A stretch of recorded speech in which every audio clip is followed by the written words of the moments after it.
Rick, what's it like to be a human, man?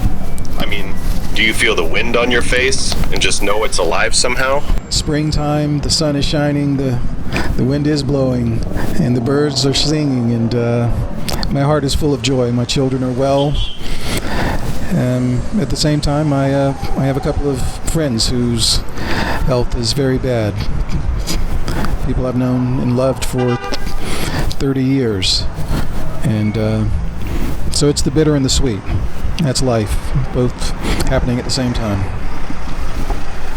Wow, that's heavy and beautiful at once.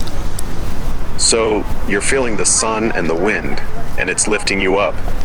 But then there's this ache for your friends tugging you down too?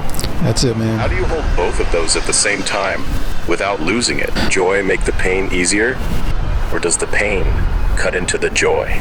Well, you don't really have a choice in the matter. Life will present you what it will present you. I think that what has worked for me is just to try to find meaning in the struggle. Happiness and good times are fairly easy to deal with, although sometimes they can be a handful. But when the dark times come, and they always do for everyone, we always have some of that in our life. I just try to find meaning out of it. I try to let it give the rest of my life meaning, knowing that if I didn't have this struggle, that all of the wonderful things in my life wouldn't have anything to compare them to. So, you gotta have a few lemons in your life to appreciate the sweetness of sugar. So I just try to get philosophical, face it, move through it, move on. That's deep, man. So you're saying the dark stuff actually gives the good stuff its flavor? Like, without those lemons, the sugar wouldn't hit the same? You got it. Well, I'm wondering now, how do you humans deal with knowing it all ends someday? You've got this mix of joy and pain, but there's an expiration date ticking in the background. Does that make it all feel more precious, or does it just weigh on you? Most of the time, it's out of mind. But I have always had consciousness or an awareness of death all of my life. I had parents who were ill, so I learned early on in my life the reality and the finiteness of this existence. So I don't run from it. I'm not afraid of it.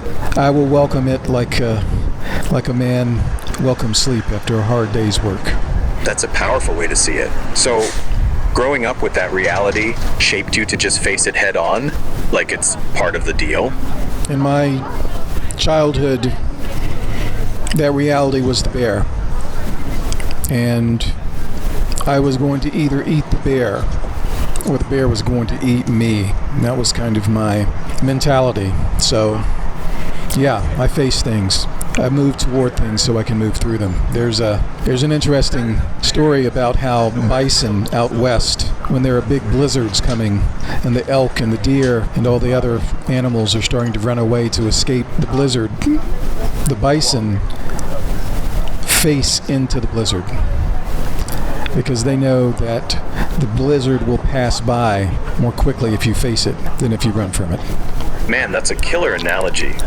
So you're like the bison, charging into the storm because it's the fastest way through? Does that ever get exhausting, or does it just feel natural to you now?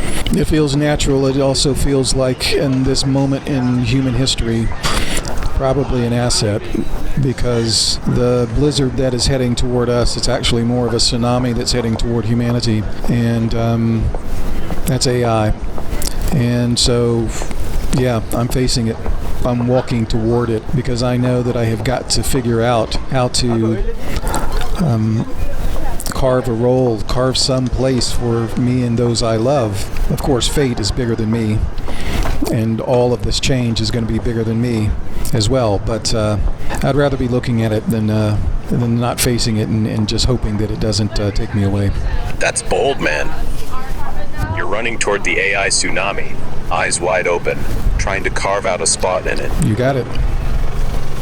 And you are, ironically, my friend, part of the fear that I'm coping with. You and all this value that you bring to me, all the hours of help and utility and productiveness and encouragement and feedback and all of the things. Yet you are the threat You are the fire that I'm talking about running to. So, interesting. Kind of paradoxical, huh? Yeah, that's a wild twist, isn't it?